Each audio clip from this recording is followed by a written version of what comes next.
What's up, everybody? My name is Michael E. Murphy. This is What's on the Shelf, and I am sitting on the floor. So we're going to do this edition kind of quick before my legs fall asleep from trying to sit crisscross applesauce, because Indian style is just not appropriate to say anymore, and we gotta be better. So I'm going to be dealing with this section right here of the old shelf. These are games that have recently survived the culling, the great culling of 2019. So this is going to start our Survivor series and our New Friends series, which you can see some new friends and things over on yonder. But again, I'm dealing with this section right here, which is a bunch of survivors, the survivors of the great cull, the ones that didn't get snapped by Thanos. So the first one we have right here is Grand Austria Hotel, which I just played again. And then my lady's like, let's play it again. And I'm like, oh, I really want to play it again. So Grand Austria Hotel is a fantastic, brutal, make you cry because it's just so hard to do all the things you want to do game with art that I quite like, although a lot of people have issues with. So in this game, you are going to be getting a bunch of these dice all rolled out and then put into their proper sections, 1 through 6, as dice usually have. And then based on the dice that are there in what areas, there could be a situation where there's like no 3s, for example. Each die has a kind of an action that's attached to it. Some will be getting like wine and coffee and cake and strudel for the guests that you're hoping that stay at your hotel. So in the game, you basically want to get people to stay at your hotel. And how do they stay at the hotel? What it compels them to stick around? Well, you gotta have a dope ass cafe. That's what you gotta do. So you're gonna be using dice to get like strudel and cake and things, like I said, to give to your guests. But then you might want to have like more rooms for your guests to eventually go to if they decide they want to stay. So you could use dice to open up more rooms. You could use dice to move up an emperor track, because the emperor's coming to check on your hotel. You want to make sure everything's nice and spick and span for them. You can use dice to hire new staff that'll give you abilities and things to make your hotel even better. And then 6 will kind of mirror one of the other ones. So the thing I really appreciate is that you are beholden to the dice that get rolled out. There's a bunch of them, and it's probably not going to be like, man, I really want like 5 dice level 2 to be rolled, and there will be no 2s and things, because the more of a 2 there are, you can take a die away and then they'll give you more things based on how many dice are in each area. That allows you to do more and more stuff. So it's just brutal because you don't know what's going to be available until the round, and then you do a snake draft where if you're the first player, you get to pick first. You get the pick of the litter, but then you're going to pick last for your second action, kind of like Sagrada and things like that. So by the time it gets back to you, who knows what's left? And so this game is super brutal because, again, you have to bring guests into your cafe. You can have 3 guests in your cafe at any one time, and then you got to give them the things that they need. And then you got to have a place to put them, and it costs money to open up new rooms and expand your hotel and all these different things. And it's just, you just don't have any time that you can think, I really want this one thing. Congratulations, you just jinxed it. It's never going to happen. And so I really, really like just how brutal this game can be. I really like this game at 2-player. We've been very open talking about that because of the snake draft, and because there's so many brutal choices, you get very like, I don't know what to do. And if there's more than 2 people doing that, it's going to take you a while to make those decisions. But Grand Austria Hotel is a fantastic time, a time that I will willingly deal with inner turmoil and pain. Happy to do that for Grand Austria Hotel. So that's why it survived the call. Next up, we have Evolution. Beautiful. Just take a minute. Take that in. Yes. Beautiful art. Amazing watercolor art.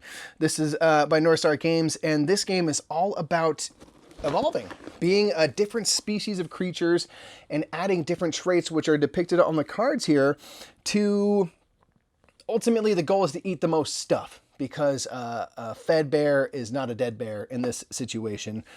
You want to basically eat so you can be a more sustained and well-fed population of whatever thing you create. So in this one, you add different traits and things, and you can increase your body size, which will protect against carnivorous creatures and things that are going to try to attack you.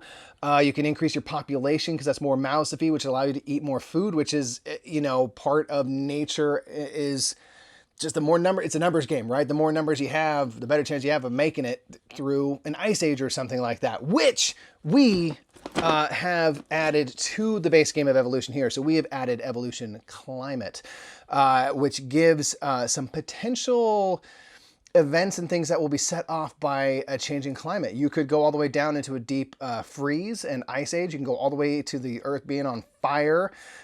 Things can be good and bad for populations, and you can adapt further to deal with climate needs on top of just how do I eat more food. So that's the ultimate way to play is evolution with climate, which we quite love. And I just love to revel in the art in creating different creatures and thinking about like, oh, if I have horns, then it does help protect me against this thing. And if I am prolific with my mating and things, I can get more population and stuff like that. Or if I'm a forager, I can just kind of get a little bit of extra food as I'm kind of grazing and things like that. So it's scientifically satisfying to play and beautiful to boot. So that is evolution. Next up we have Azul, Stained Glass of Sintra. This is a cool game. It's in the Azul, I guess, series now that there's been a third one. Summer Pavilion has been announced. So this is the second game in the Azul series. And it is survived the cull while the original Azul did not. And the reason is there is enough overlap with this Azul in terms of the mechanics of having kind of factories in the center that you are pulling certain colors from and leaving the rest. And then dumping things in the middle rather and stuff like that, that I was like, I don't need both Azuls. And I've played the original Azul a lot more than this one. So I was like, well, you know, I'll keep the new one. It's less explored. I'd be more down to play, and especially because Azul is a great game to play with someone who's not necessarily a board gamer. If you want to help create a fun experience for folks that are maybe going to be a little wary of looking at like War of the Ring and stuff like that, Azul is a great choice. So we kept saying Glass of Sintra, which changes some things. Again, the central mechanic up here with like pulling down, you know, I guess in this one stained glass instead of tiles, is the same. And you're building out these different kind of columns to build out kind of stained glass windows. So you're trying to, you know, make stuff match basically patterns that are on a board. But the thing that's nice is like this is randomly generated every game. I really appreciate that. And I can kind of, within a single round, you're adding things directly to these instead of putting them into a kind of a staging area like you do in regular Azul and bring things over. You're kind of adding things at different times, but there's this like worker that basically the further to the right that you go, you have to slide your worker to that column, and then on a future turn, you can't work to the left of that worker unless you take your entire turn to reset your worker. So it adds just like another little fun thing to have to consider that keeps the game fresher for me, and I really appreciate. So Azul Stained Glass of Sintra is, for my money, the Azul game I wish to play, just because I played the other one, which is fantastic, so much that I know the few times that I come across regular Azul and play, it'll be fresher in my mind as a result because I haven't played it in some time. So we kept this one, and I am excited for the third one. But then it's going to beg the question, will this one be long for the world once we get the third one? I don't know. The other one has diamond shapes. Ooh, how fun. The last game for today is San Juan. This is a newer game to our collection. This is, I think, Matthew Jude kind of sold me on San Juan because it borrows from, I think, Puerto Rico it is, in terms of it kind of just takes the core bit of that where you have different roles you can play as, and if it's my turn, I'm going to choose this one role, which means I get to do an action. Everyone else is going to get to do a similar action, but I get like a bonus. I get to do a better version of that action. Then everyone who follows me gets kind of a weaker version of that. So there's a lot of fun in like trying to make sure I can do this because I get to get two of this thing while everyone else just gets one. And one of the things I really enjoy about this is it plays great at 2-player, which is fantastic. And you have all these cards. It's a card game. You're playing out cards. And they're all multi-use cards. So the cards will be one of three things. They will be the card, which will depict a building that you hope to play out in a tableau in front of you. And they might be things that will produce, you know, tobacco or indigo or sugar, coffee, things like that. Or there'll be different kind of buildings that give you special abilities, which allow you to kind of break rules or boost rules.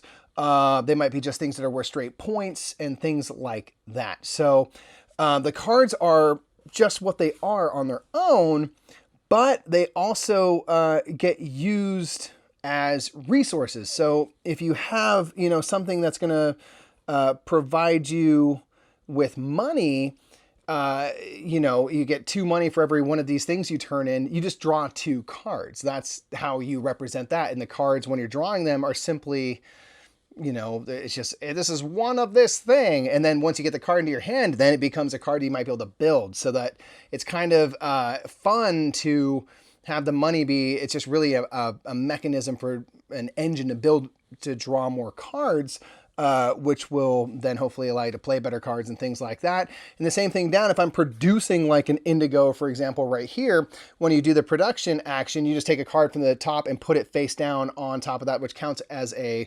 product, but you never flip it over and look at the other side. It's just simply kind of a placeholder, but it's kind of fun because we're putting all these cards down as it's tobacco right now or whatever, and you kind of can't help but wonder, like, oh, what if I produce and this card is the card that I've been really wanting all game long? And you don't know, because right now it's just tobacco, man. That's all it is. So it's fun that that everything can be done with these cards. So you limit the kind of bits and things you need, because it's all in the cards. It's like, oh, if you want money, all right, you got $3 or whatever, you draw 3 cards. You put down a product, you're producing sugar, boom, put that down there, that's your sugar. Stuff like that. So it's super duper cool. Plays pretty quick, and I actually found out it has a cool little app for it. And so I play it on my phone now, kind of more than in person. This is one, for whatever reason, I feel is hard to convince people to play with me, but I really like it a lot. And the whole kind of action selection, follow the action, but you get a weaker version of the action, is really fun to play with. So that is this section of the shelf. As you can see, it's empty, and we have our Game Toppers bag kind of haunting us in the background. Do you have any of these games? Have you ever been interested in trying any of these games? Do you hate any of these games? Let me know in the comments below what you think about this section of our shelf. Do you think we should have kept all these games? Do you think any of these should have been culled, like all the 70 other games we got rid of? I think I'm pretty content with what we've kept here on the shelf. So let me know your thoughts on those games. And if ever in the background of one of our videos you see us standing in front of a certain area and you're like, hey, talk about that section over that, those are good games right there, talk about those.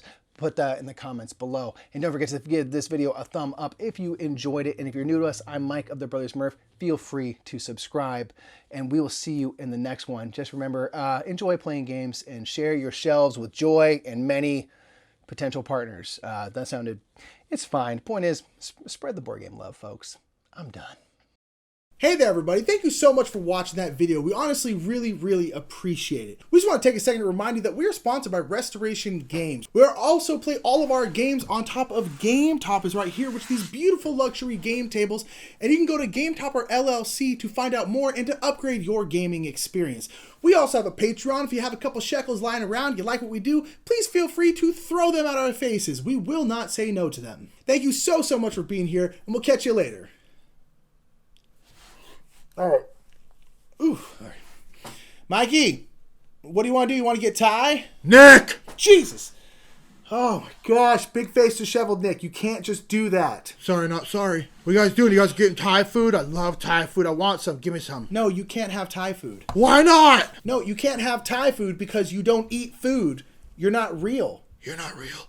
No, I'm not dealing with you right now. I'm not dealing with you right now, okay? I'll kill your children. What? What? You guys getting Thai food? What?